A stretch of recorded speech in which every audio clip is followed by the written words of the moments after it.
बच्चों, आज हम स्टार्ट करने वाले हैं मोल कॉन्सेप्ट के बारे में। भाई काफी टाइम से शिकायत थी कि सर आप वीडियो नहीं डाल रहे हैं, आप वीडियो नहीं डाल रहे हैं। चलिए आज हम आपके लिए लेकर आए हैं मोल कॉन्सेप्ट। तो मोल कॉन्सेप्ट कुछ भी नहीं है, आप ऐसे समझ लो जैसे आप मार्केट में जाते हो और आप कहते हो कि मुझे 1 दर्जन केले चाहिए। क्या चाहिए? 1 दर्जन केले चाहिए। तो वो आपको कितने केले देता है? 12। ठीक इसी तरह से अगर आप मार्केट में जाते हैं और कहते हैं कि आपको 1 किलो आलू चाहिए, तो उसकी कोई क्वांटिटी फिक्स होती है कि आपको 1 किलो चाहिए, 1 किलो में इतने आलू आएंगे। या हम ऐसे कहते हैं कि 1 किलो में कितने ग्राम होते हैं? 1000 ग्राम। तो मोल कॉन्सेप्ट में मोल जो होता है, mole is nothing but mole is a number. Mole क्या है? नंबर है। Mole is a number. तो ये सिर्फ नंबर है, जैसे डजन होता है, ठीक है, इस तरह से कि एक फिक्स क्वांटिटी में इतना अमाउंट होता है। इसी तरह से ये हमारा मोल होता है। तो आगे हम इसके बारे में जानेंगे मोल कॉन्सेप्ट में क्या बताया गया। सो फर्स्ट ऑफ ऑल हम जानते हैं एटॉमिक मास के बारे में कि एटॉमिक मास क्या होता है। तो एटॉमिक मास के बारे में ये बताया गया है। बहुत बच्चे कंफ्यूज रहते हैं इसमें, तो इसीलिए बहुत ध्यान से समझेंगे, एक ही बार में आप समझ जाओगे। देखो, एक एलिमेंट है कार्बन और कार्बन 12। कार्बन 12 का क्या मतलब है कि उसका एटॉमिक मास जो कार्बन का होगा वो 12 होगा, उसको C12 बोलते हैं। 13 और 14 में भी पाया जाता है कार्बन, बट हम कार्बन 12 की बात करते हैं। तो कार्बन 12 का 1/12 पार्ट जो होता है, मतलब कार्बन कौन सा है? 12, और इसका कौन सा पार्ट? 1/12 पार्ट। तो अगर इसका 1/12 पार्ट आप करते हो तो क्या आता है? फाइनली 1 AMU ये आता है, 1 AMU आता है। और 1 AMU में होते हैं 1.66 × 10⁻⁻24 ग्राम्स। ये 1 AMU मतलब atomic mass unit. AMU stands for atomic mass unit. Okay, atomic mass unit. अब देखेंगे एटॉमिक मास के बारे में बताया क्या गया है। Atomic mass of an element can be defined of number of which indicates how many times the mass of an atom of carbon of the element is heavier in comparison to 1/12 part of the mass of one atom of carbon 12। इसका मतलब carbon 12 जो है, ठीक है, उसका 1/12 part लेंगे और check करेंगे कि जो हमारे पास एटम है वो उससे कितना हैवी है, कितने टाइम्स हैवी है। जैसे मैं एक 10 किलो के बच्चे को लेकर आऊं जिसका वेट कितना है? 10 kg। ओके, और एक मेरे को एक और आदमी रखा हुआ है और उसका वेट मुझे नहीं पता कि कितना है। तो मैं क्या करूंगा? मेरे पास एक चीज तो फिक्स है ना कि ये 10 किलो का है। चलो इसके कंपेयर में हम उसको देख लेते हैं कि इसके कंपेयर में वो कितने टाइम्स हैवी है। मान लो वो आदमी, मैंने कंपेयरिंग की तो वो निकला 60 kg। इसका क्या मतलब है? इसका मतलब ये है कि वो जो आपका छोटा सा बच्चा है जिसका वेट 10 kg है, वो उससे 6 टाइम्स हैवी है। कितने टाइम्स? 6 टाइम्स हैवी है। ठीक इसी प्रकार से जब भी किसी एटम की बात करते हैं तो उसका कंपेयर हम करते हैं कार्बन 12 के 1/12 पार्ट से। इसका मतलब कोई भी एटम कार्बन 12 के 1/12 पार्ट से कितना हैवी है, और कार्बन 12 का 1/12 पार्ट जो होता है वो होता है 1 AMU। कितना होता है? 1 AMU, 1 एटॉमिक मास यूनिट, जिसकी वैल्यू कितनी मैंने बताई? 1.66 × 10⁻⁻24 ग्राम। तो इससे हम कंपेयर कर लेते हैं और इसी तरह से हम इनकी वैल्यू फाइंड करते हैं। फॉर एग्जांपल जब मैंने हाइड्रोजन की बात की तो हाइड्रोजन का जो एटॉमिक मास आया वो आया 1.008 AMU, अप्रॉक्सीमेट 1 ही रखा जाता है। तो इसका मतलब है हाइड्रोजन ही सबसे छोटा है, मतलब कार्बन 12 के 12th पार्ट जो कि 1 AMU आता है, इसका भी मास कितना माना जा रहा है? 1 AMU। मतलब ये दोनों लगभग आपस में बराबर है। सेकंड मेरे पास आता है ऑक्सीजन। ऑक्सीजन का बेटा होता है एटॉमिक मास 16। कितना होता है? 16 होता है। तो 16 का क्या मतलब है कि ये कार्बन 12 के 1/12 पार्ट से कितना हैवी है? 16 टाइम्स हैवी है। कितना हैवी है? 16 टाइम्स हैवी है। ठीक है, इसमें 16 AMU का क्या मतलब है? 16 टाइम्स ये इतना हैवी होगा। तो 16 की इससे मल्टीप्लाई कर दोगे तो आपको इसका एटॉमिक मास ग्राम में पता चल जाएगा। नेक्स्ट हमारे पास है क्लोरीन। क्लोरीन का होता है 35.4, लगभग ये मान लिया जाता है 35.5 के आसपास, राउंड ऑफ करके 35.5 के आसपास। तो इसका क्या मतलब है? इसका मतलब ये है कि ये कार्बन 12 के 1/12 पार्ट से कितना हैवी है? 35.5 ग्राम्स हैवी है। 35.5 ग्राम्स हैवी है। नेक्स्ट हमारे पास आता है आयरन। आयरन का होता है 55.847 AMU। इसका भी यही मतलब है कि ये कार्बन 12 के 12 पार्ट से कितना हैवी होगा? 55.874 ग्राम्स ज्यादा। ठीक है, इतना AMU हैवी होगा। तो इसका मतलब अगर इसके यहां से मल्टीप्लाई करेंगे तो आप इसका एटॉमिक मास ग्राम में निकाल सकते हो। क्लियर हुई ये चीज? एटॉमिक मास मतलब एक एटम का मास कितना है, बट मैं कंपेयर किससे करता हूं? कार्बन 12 के 1/12 पार्ट से। ठीक है, किसी चीज के जैसे 12 पार्ट हो तो उसका एक पार्ट जब उठाओगे 12वां पार्ट उठाओगे 1 ही होगा ना। इससे मैंने कह दिया कि आपके पास यहाँ पर 12 आम है, 12 मैंगोज रखे हुए हैं, आपने उसमें से 12वां मैंगो ही उठाना है, तो वो 12वां उठा लोगे तब भी वो एक ही होगा ना, वो 1/12 होगा।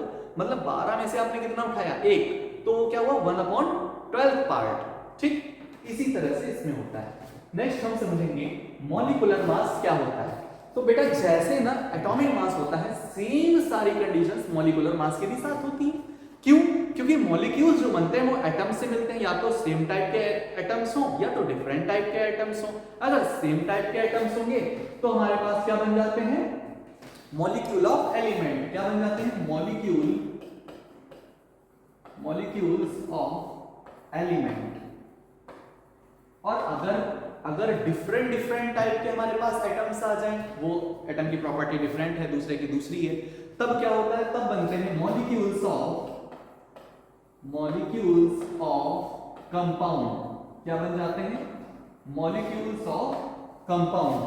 तो मुझे पता करना है मॉलिक्यूलर मास क्या है। तो जैसे एटम का एक मास एटॉमिक मास है, इसी तरह से एक मॉलिक्यूल का जो मास होता है वो मॉलिक्यूलर मास होता है। अगेन हम इसमें भी कार्बन 12 से 12th पार्ट का कंपेयर करते हैं। क्या करते हैं?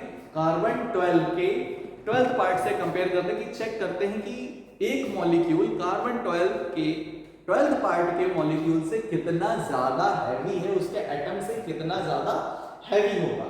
तो फॉर एग्जांपल जैसे मैंने O2 लिया, तो O2 क्या है बेटा? मॉलिक्यूल है। O क्या है? O, ध्यान देना, O एक एटम है, ये एक एटम है, ऑक्सीजन एटम है या एलिमेंट है। और यहां पर H इसी तरह से ये भी क्या है?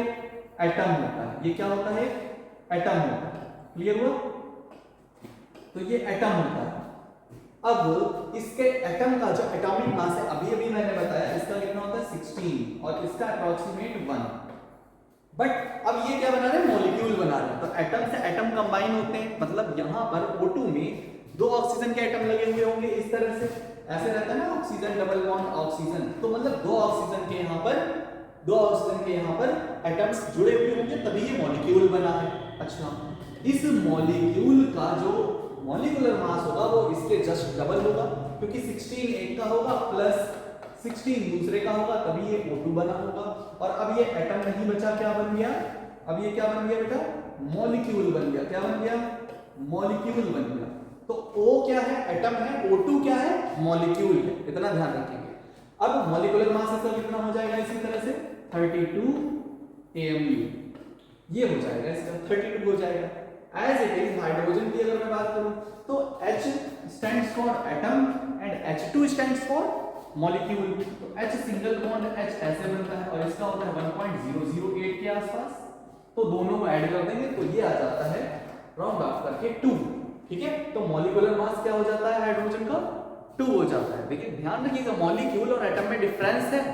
एटम सिंगल होता है, एक एटम होता है। ठीक है, जैसा कि मैंने पहले भी बताया है, पहले की थ्योरीज में भी बताया है कि एटम को आप ना डिस्ट्रॉय कर सकते हो ना फॉर्म कर सकते हो, कुछ भी नहीं कर सकते।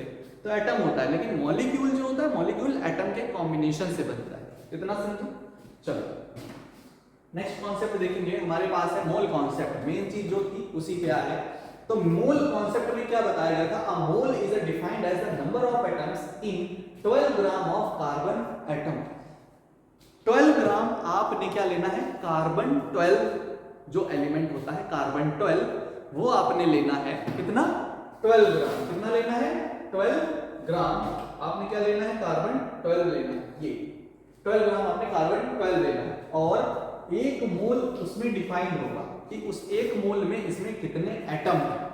तो जो 1 मोल दिया गया था जान लेंगे 1 मोल जो इज इक्वल टू होता है ये होता है 6.022 इंटू 10 की पावर 23 मॉलिक्यूल्स या एटम्स। ये होता है 1 मोल। ये क्या होता है 1 मोल। ठीक है ये होता है 1 मोल 6.022 इंटू 10 की पावर 23 मॉलिक्यूल्स या एटम्स। ठीक है अब इसके बाद ये देखेंगे बेटा कि ये जो दिया था ये दिए थे साइंटिस्ट थे जिनका नाम था एवोगैड्रो। इन्हीं के नाम पे इस नंबर का नाम रहा है एवोगैड्रो नंबर। तो जो ये 6.023 या 22 आप डिजिट पढ़ते हैं ये एवोगैड्रो ने दी थी और इसी इसको हम बोलते हैं एवोगैड्रो नंबर। क्लियर हुआ?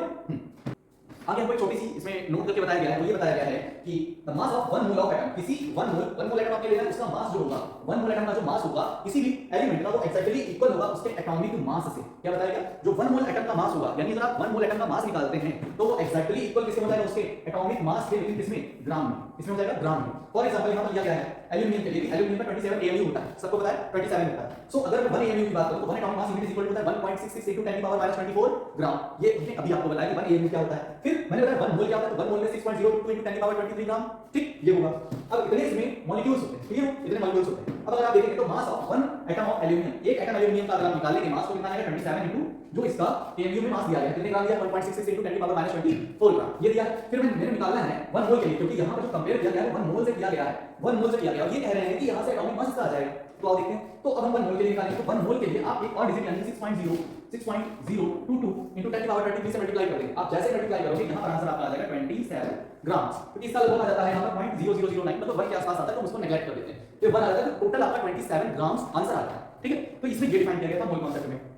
चलिए इसी क्वेश्चंस पे फोकस करते हैं। तो बेटा क्वेश्चन इसमें दिया गया है पहला find the number of moles इन। तो हमको मोल्स फाइंड करने हैं। इसमें पहला दिया है 88 gram of CO2 gas 88 gram of CO2 gas. तो 88 gram of CO2 gas formula लगेगा दिया कैसे मास दिया है तो मास वाला फार्मूला पहले वाला लगाएंगे। तो कैसे होएगा पहला है नंबर ऑफ मोल्स तो पहले दिया है मास कितना आपने गिवन है 88 अपॉन क्या लगेगा एटॉमिक मास। तो एटॉमिक मास कैसे निकालेंगे देखिए कार्बन का मुझे पता है 12 प्लस ऑक्सीजन कितने 2 एक ऑक्सीजन का 16 2 का कितना हो जाएगा 32 देन 32 और 12 ऐड कर देंगे क्या आ जाएगा आपका 44। तो कार्बन CO2 का कितना आएगा यहां पर 44 इसको कट करके कितना आएगा 2 मोल्स कितना आएगा आंसर 2 मोल्स। क्लियर तो इस तरह से नंबर ऑफ मोल्स फाइंड करें। सेकंड हमको दिया गया है 24 into 10 की power 23 molecules of hydrogen gas. तो अब मॉलिक्यूल्स दे दिया मतलब यहां पर ये वाला फार्मूला लगेगा। तो ये वाला फार्मूला लगेगा तो अब हम इसको यहां पर अप्लाई करें तो रखिए कितना आ जाएगा यहां पे देखेंगे 24 into 10 की पावर 23। ठीक है इसको यहां पर हम रखेंगे सेकंड को। तो ऊपर आपने रखना है नंबर ऑफ मॉलिक्यूल्स कितने हैं। तो नंबर ऑफ मोल्स कैसे निकालेंगे इसमें नंबर ऑफ मॉलिक्यूल्स दिए हैं 24 into 10 की पावर 23 अपॉन ये दिया है आपको 6.0। अच्छा यहां पर क्वेश्चन में आपसे चीज गिवन है कि इसमें आपको जो एवोगैड्रो नंबर यूज करना है वो ये करना है 6 into 10 की पावर 23 ये आपने यूज करना है। तो हम वही वाली यूज करेंगे 6 into 10 की पावर 23। तो ये काट लीजिए सर से कट करके आंसर कितना आएगा 4 मोल्स। ठीक है 4 मोल्स इसमें आ जाएगा। ये क्वेश्चन में आपको बता देगा कि आपने कितना यूज करना है। आपको फार्मूला माइंड रखना है फार्मूला कौन सा लगेगा। नाउ नेक्स्ट हमारे पास रहेगा 44.8 लीटर ऑफ नाइट्रोजन गैस। तो लीटर यानी वॉल्यूम की बात कर रहे हैं तो वॉल्यूम कितना गिवन है मैं बता दें नंबर ऑफ मोल्स कैसे निकालते हैं नंबर ऑफ मोल्स निकालेंगे वॉल्यूम कितना गिवन है वॉल्यूम गिवन है हमको 44.8 और डिवाइड करके 22.4 तो कितना आ जाएगा 22.2। ठीक है मोल 22.2 मोल के पास आपका आंसर आ जाएगा। तो इस तरह से हम मोल कॉन्सेप्ट को इजीली समझ सकते हैं। इससे रिलेटेड न्यूमेरिकल्स और इससे रिलेटेड और जो टॉपिक्स हैं for example empirical formula molecular formula ये सब स्ट्रक्चरल फार्मूला लिमिटिंग एजेंट क्या होता है स्टोइकियोमेट्री क्या होता है इन सब की ब्रीफ में हम वीडियो नेक्स्ट अपलोड करेंगे। ठीक है सो जुड़े रहिए हमारे साथ कैमवर्ड पे। Thank you.